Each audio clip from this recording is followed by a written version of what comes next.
ગાંધીનગરમાં hit and રનમાં 2 લોકોના મોત નીપજ્યા એવામાં અકસ્માતમાં શુકન હાઇટ્સમાં રહેતા નીતિનભાઈનું મોત થયું છે। નીતિનભાઈ પ્રથમ શ્રાવણનો દિવસ હોવાથી કબૂતરને ચણ નાખવા માટે નીકળ્યા હતા।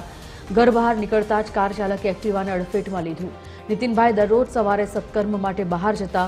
મૃતક નીતિનભાઈ ગોંડલના રહેવાસી છે। 3 મહિના પહેલા જ શુકન હાઇટ્સમાં આવ્યા હતા રહેવા। કાર અકસ્માતની ઘટનામાં 3 લોકોના મોત થયા છે।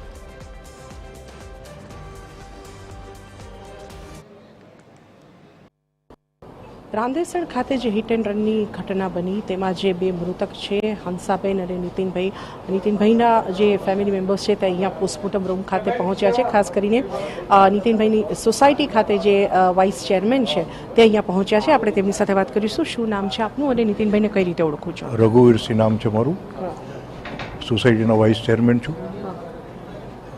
નીતિનભાઈ લગભગ 2-3 મહિના પહેલાં સોસાયટીમાં ભાડુઆત તરીકે રહેવા માટે ગોંડલથી આવ્યા। વણિક પરિવાર છે।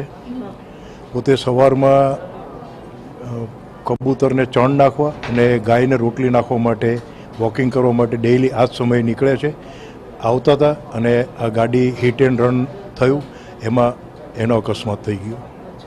આ જ્યારે ઘટના બની એ આપે જોઈ છે? આપ ત્યાં હાજર હતા કે કેવી રીતે? ઘટના તો મેડમ મેં નથી જોઈ, પણ બન્યા પછી અમે બધા ત્યાં હાજર હતા ત્યારે નીતિનભાઈનું બોડી જે છે એ અચેત અવસ્થામાં પડેલું હતું ગાડી પાસે જ।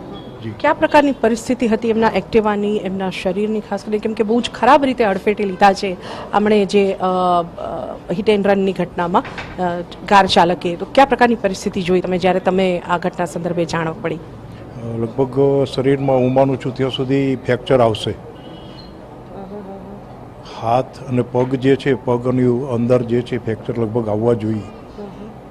વિકૃત પ્રકારનું આખું શરીર જે છે આપણે પોતે ઓળખી ન શકવી એ પ્રકારનું આખું પેલું બોડી જે છે થઈ ગયેલું।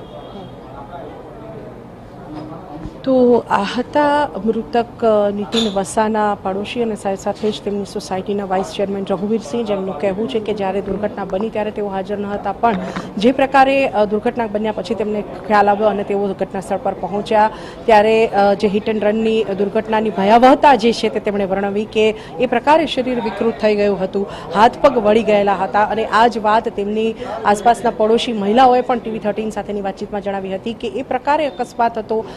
અકસ્માતની જે ભયંકરતા છે એ હતી કે શરીર, આના હાથ પગ જે છે તે વળી ગયા હતા અને મૃતદેહ જે છે તે ઓળખી ન શકાય તે પ્રકારનો હતો। એટલે સમજી શકાય છે કે આ જે સમગ્ર દુર્ઘટના છે તેની ગંભીરતા કેટલી હશે। પણ જે નીતિન વસા છે તે આ દુર્ઘટનામાં મૃત્યુ પામ્યા છે અને જેમ તેમના પડોશીએ જણાવ્યું તેમ કે તેઓ દરરોજ સવારે સત્કર્મ માટે નીકળતા હતા, ધાર્મિક કાર્ય માટે નીકળતા હતા અને આજે શ્રાવણ મહિનાના પહેલા દિવસે તેઓ કબૂતરને ચણ નાખવા માટે નીકળ્યા અને તેમને મોત આંબી ગયું। કેમેરામેન રાહુલ જાદવ સાથે સુનલ અરડકર, TV13 ગાંધીનગર।